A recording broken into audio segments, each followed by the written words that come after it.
Wala akong pakialam kahit ibenta mo yung kidney mo. Ano to? Bakit may ganito kang video sa? Let them have a look. Ba't mo ginawa yun? Magaling yung kuya ko. Hindi niya kailangan uminom ng steroids para manalo. Ayoko ng cheater, Zach. Baby, you're not that special. You know what? I have more important things to do than help you solve this stupid crime.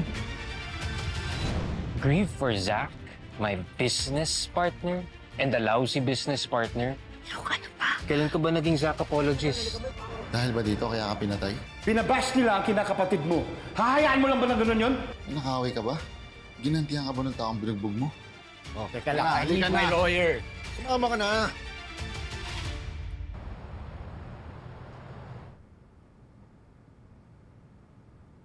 Wala akong kinalaman sa nangyari sa kanya. Hindi akong pumatay kay Coach Zach. Hindi yun ang tanong ko. Ang gusto ko malaman kung bakit mo kinalat yung video. Alam mo ba sisira yung pangalan ng boss mo? Busabos ka mo. Sugulit ka sa kanya. Gago si Zach. Eh bakit ka nagtitiis? Okay mo pala sa kanya eh. Bakit di ka naghanap ng ibang trabaho? Dahil may kontrata ako sa kanya. Lahat kami. Ako, sina Eman, yung mga trainee. Tali kami. Pinilit niya kami pumirma ng kontrata. Pag di kami sumunod, makakasuhan niya kami. Kaya mo kinalat yung video. Para makaganti ka. Mabuti nang alam ng mga tao yung totoong ugali ni Zach. Malayong-malayo sa pinapakita niya sa social media, yung healthy, all natural, zen, front lang yun. May nalalaman pa siyang meditation. Kahit ubusin niya lahat ng insenso sa mundo, hindi na matatabaw yung kademonyohan niya. Anong sinabi mo? Demonyo siya! Hindi. Bago yun. Nag-i-insenso si Zach. After workout. Habang nagme-meditate.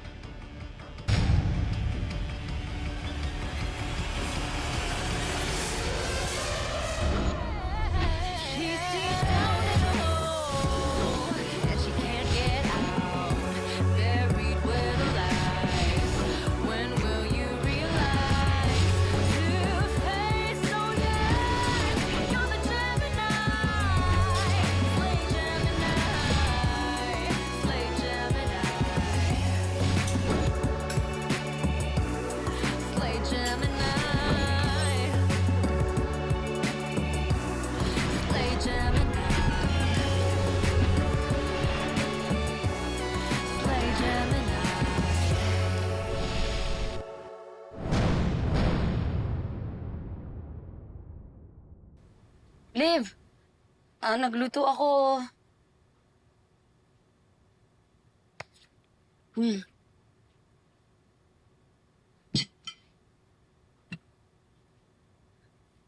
Ito. Liv, sorry kanina. Kahit si A na patulan ko. Medyo natitrigger lang talaga ako sa mga bully. Bakit? Nabully ka na ba? Oo, dati. Nung mas bata pa ako, naasal nila ako lagi na siopaw. Makatingin ka naman. Hindi na, oo, tabain ako, pero hindi dahil sa mukha ko, no?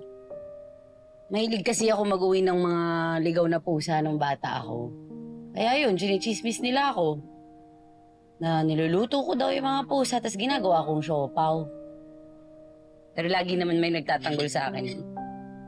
Yung kuya ko. Nasaan na yung kuya mo ngayon? Wala na siya. Wala na? Paano wala na? Patay na.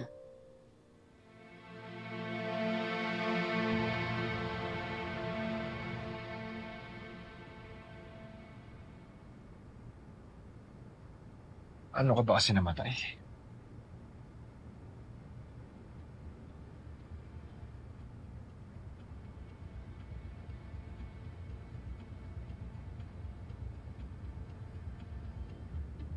Alam ko na yung nangyari sa biktima bago siya maglihab. Nagre-ready na siya mag-meditate. Sisindihan niya na yung insenso. Akala niya, Maliit lang yung apoy na lalabas sa lighter. Kaso, Uy! Bakit ang lakas niyan? hindi dapat ganito yung apoy na lalabas sa lighter. May nag-tamper nito. Pinakailaman, kinalikot. Para pag sindi, magkokos ng malaking apoy. At may fire accelerant pa tayo nakita sa crime scene, di ba? Yung powder, tsaka yung oil sa katawan niya. Kaya tuloy-tuloy ang pagliyab ng biktima.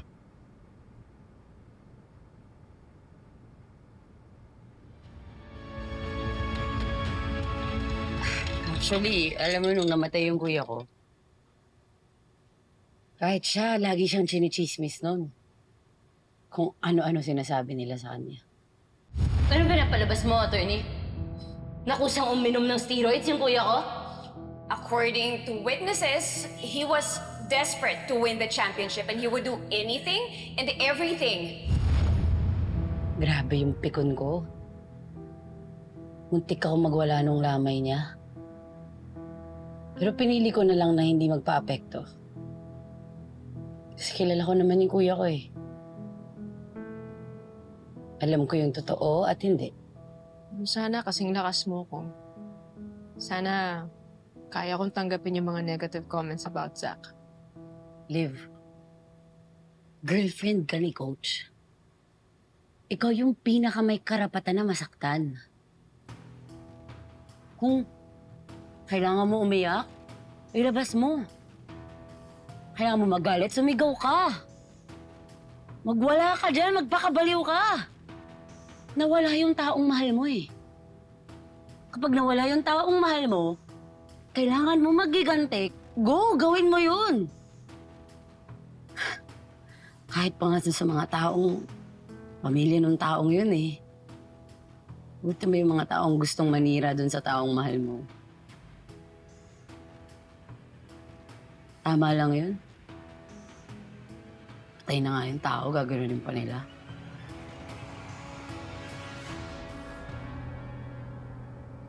Chinek ko yung body at composition ng lighter. Tama nga ang hinala nyo.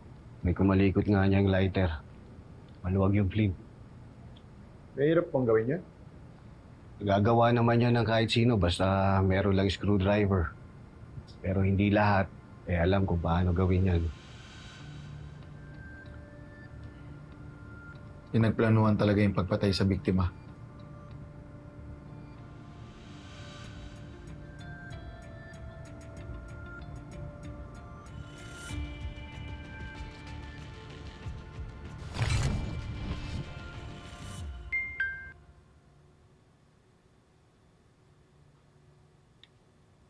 Nag-text si Inspector. Nakikipagkita raw siya eh. Ha? Bakit daw? I don't know. Baka may kinalaman sa murder ni Zach.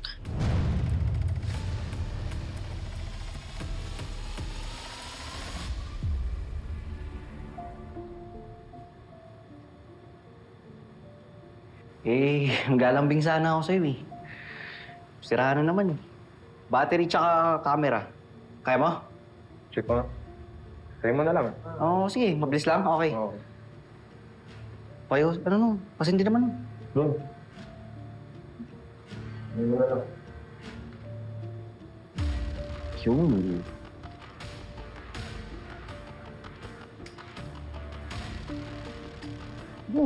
Kaya na to.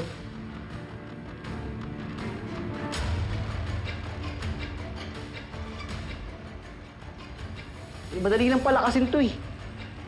Kita mo? Baka di mo ako kilala.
Uy, Liv!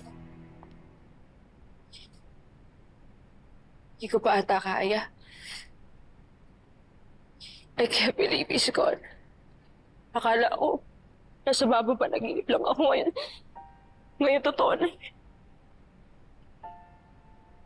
Wala na talaga si Zach. Makan mo kamay ko.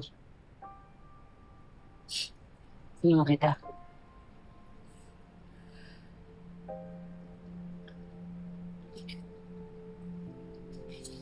Okay.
Where's Liv?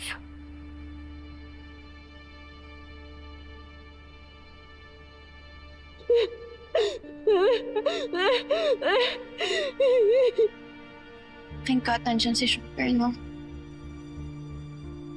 Binabantayan niya yung bestie natin. Whatever. Eh, come on, ano? Naiinis ka pa rin kay Sugar?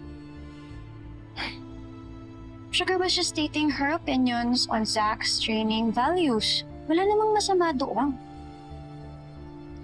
Article 3, Section 4 of the 1987 Constitution. Freedom of speech. Ang OA kasi.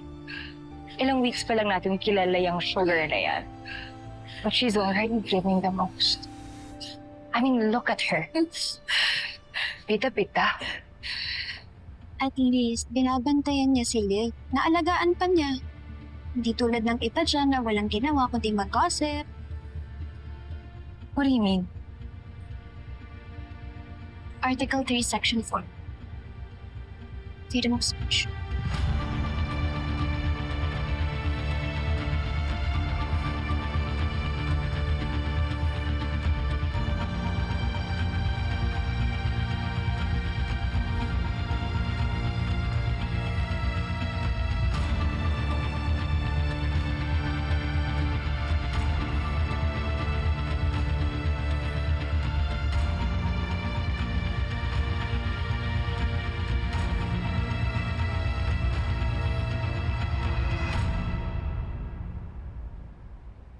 Anong kailangan mo?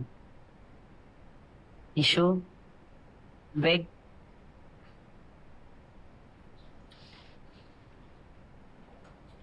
I need happy thoughts. That's what I need. Like anything about Zach. Kahit anong story yan, kwento ka. Ghost stories. Ano gusto mo malaman? Yung huling pagkikita niya ni Zach. Di ba na doon ka sa bistro noon that night? Anong nangyari doon sa usapan ninyo?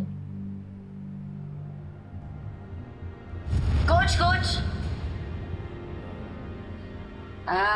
So inyo po to, di ba?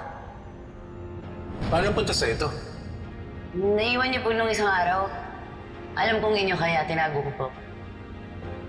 Finally, someone here is reliable. Alam mo, Sugar, I never said this to you. Pero nung una kita nakita, natuwa agad ako sa'yo. Alam ko maaasahan kita.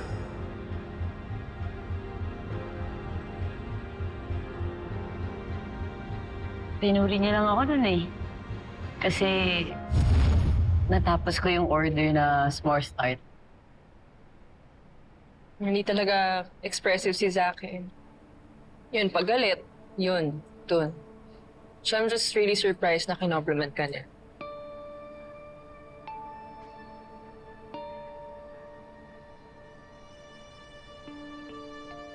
Inspector, Pwede ba kita makausap? Ano po meron? Si Miss Baltasar lang sana.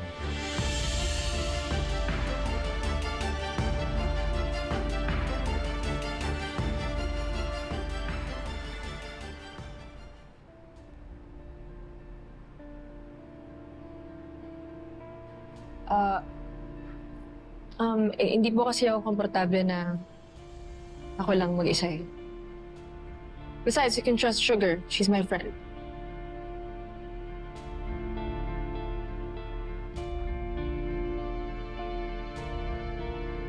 So guys, I know that law school is really draining. That is why, guys, it is so important to balance work and play. I mean, I'm here right now at the wake of my very dear friend Zach, and even if I have a lot to study, I'm still... Pogi ah. Baka ma-discover ako niyan ah. Tinga. Are you stalking me? Ako pa yung stalker ah. Ikaw nga ito nag-video sa akin eh. Bakit na kasi nandito? Kuya Guard! Kuya Guard, may intruder! Kuya Guard!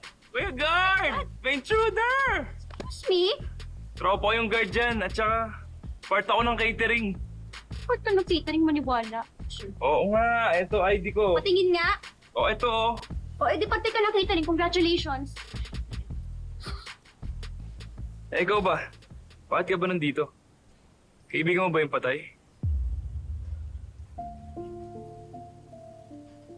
Uy, condolence ah. It's condolences. Oo nga, condolence nga. Condolences. God bless na lang. Nabalita ako, pinatay daw yung friend mo ah. Huwag kang marites.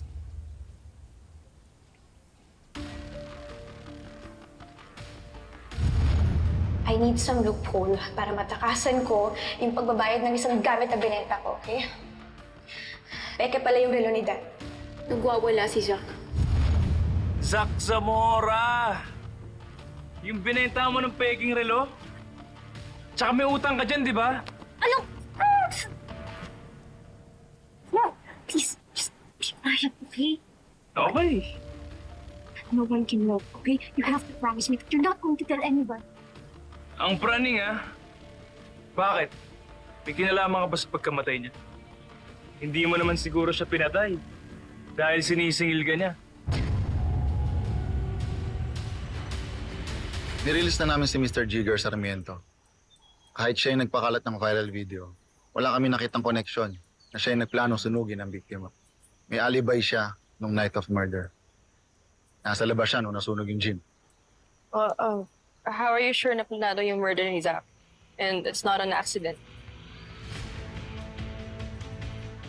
Napagtagpig-tagpi ko yung plano ng killer. Tinamper niya yung lighter ng biktima.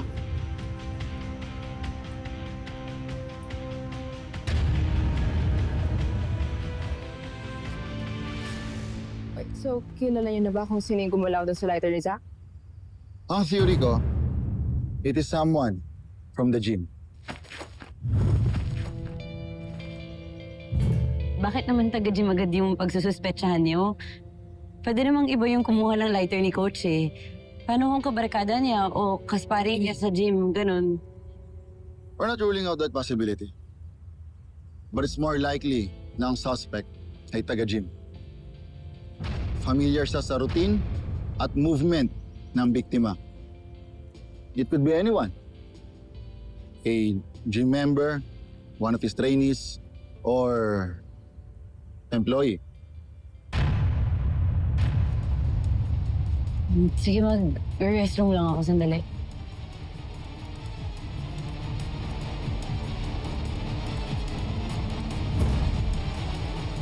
ko makonfirm kung totoo yung sinasabi ni Eman sa akin kanina. Iniiwan nga niya yung lighter. Boss mo nga. Oh, si chef nga yung kumuha ng lighter. Yung tanong, kung siya rin ba yung nag-tamper ng lighter? At kung siya talaga yung pumatay kay Zach? Sinusundan mo ba ako? Yeah, I need to know kung ano yung tinatago mo. I heard you last night. Tapos na yung mission mo? What mission? At sino yung kausap mo?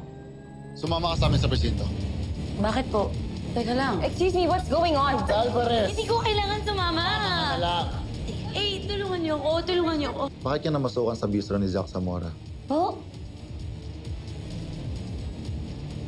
Dahil ba sa kanya? Suspect or person of interest. The point is, kailangan natin mag-ingat sa sugar na yan. Hindi pwedeng may madami pa sa atin.